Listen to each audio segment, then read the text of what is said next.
ಹಠಾತ್ ಅವನ ಹೊಟ್ಟೆಯಲ್ಲಿ ತೀವ್ರವಾದ ನೋವು ಉಂಟಾಯಿತು. ಕೆಲವು ಸೆಕೆಂಡ್ಗಳಲ್ಲೇ ಅವನ ದೇಹ ಸಂಪೂರ್ಣವಾಗಿ ಕಂಪಿಸತೊಡಗಿತು ಮತ್ತು ಅಲ್ಪ ಸಮಯದಲ್ಲೇ ಸಾಮ್ರಾಟ್ಗೆ ಜ್ಞಾನ ತಪ್ಪಿತು. ಅವನು ಕಣ್ಣು ತೆರೆದಾಗ ಏನೇನೋ ರಾತ್ರಿ ಆಗ್ತಿತ್ತು. ಸಾಮ್ರಾಟ್ ಕಣ್ಣು ತೆರೆದ ತಕ್ಷಣವೇ ಅವನಿಗೆ ತೀವ್ರವಾದ ವಾಸನೆ ಬಂತು. ಆ ಕ್ಷಣದಲ್ಲಿ ಅವನ ಬಟ್ಟೆಗಳು ಸಂಪೂರ್ಣ ನೆಂದಿತ್ತು. ಅದರಿಂದ ದುರ್ಗಂಧ ಬರ್ತಿತ್ತು. ಆ ದೃಶ್ಯವೇ ಅಸಹ್ಯವಾಗಿತ್ತು. ಯೋಚಿಸಲು ಅವನಿಗೆ ಸಮಯವಿರಲಿಲ್ಲ. ಅವನು ನೇರವಾಗಿ ಬಾತ್ರೂಮ್ಗೆ ಓಡಿ ಹೋಗಿ ಸ್ನಾನಕ್ಕೆ ಹೋದ. ಅವನ ದೇಹವನ್ನು ಸಂಪೂರ್ಣವಾಗಿ ತೊಳೆಯಲು 1 ಗಂಟೆ ಬೇಕಾಯಿತು. ಹೊಸ ಬಟ್ಟೆ ತೊಟ್ಟು ಬಾತ್ರೂಮ್ನಿಂದ ಹೊರಬಂದಾಗ ಅವನು ಜ್ಞಾನ ತಪ್ಪಿ ಬಿದ್ದಿದ್ದ ಜಾಗದಲ್ಲಿ ಹಳದಿ ಬಣ್ಣದ ದ್ರವ ಒಣಗಿ ಗಟ್ಟಿಯಾಗಿತ್ತು.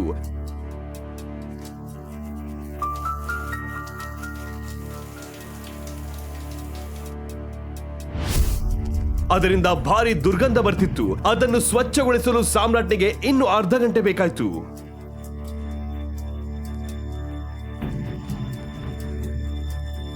ಅಕ್ರಮ್ ಅಂಕಲ್ಗೆ ಯಾರೋ ಮೋಸ ಮಾಡಿದ್ದಾರೆ. ಇದರಿಂದ ಪವರ್ ಸಿಗೋದಿರಲಿ, ಇದರಿಂದ ಇನ್ನೂ ಜಾಸ್ತಿ ನೋವಾಗ್ತಿದೆ. ಅದ್ ಸಾಲ್ದು ಅಂತ ಈ ಸ್ಮೆಲ್ ಬೇರೆ.